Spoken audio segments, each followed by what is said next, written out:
Friends, hello everyone. Welcome to this channel.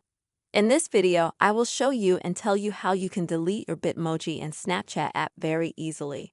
Please subscribe to our channel. Write your comments after watching the video and also don't forget to put your likes.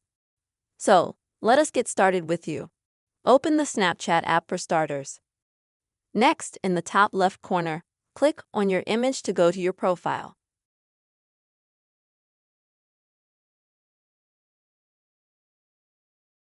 Then in the top left corner, click on the gear to go to Settings. And here you'll be able to find a section called Bitmoji. And if you go to it, you can see at the bottom how it says, Delete my Bitmoji.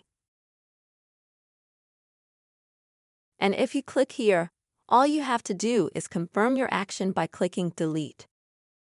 Once you do that, your Bitmoji will be deleted instantly. And if we go out to my page, as you can see, now I don't have my Bitmoji.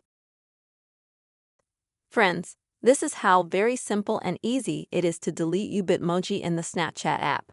I hope this video was helpful for you. Please subscribe to our channel, write your comments, put your likes, and see you soon.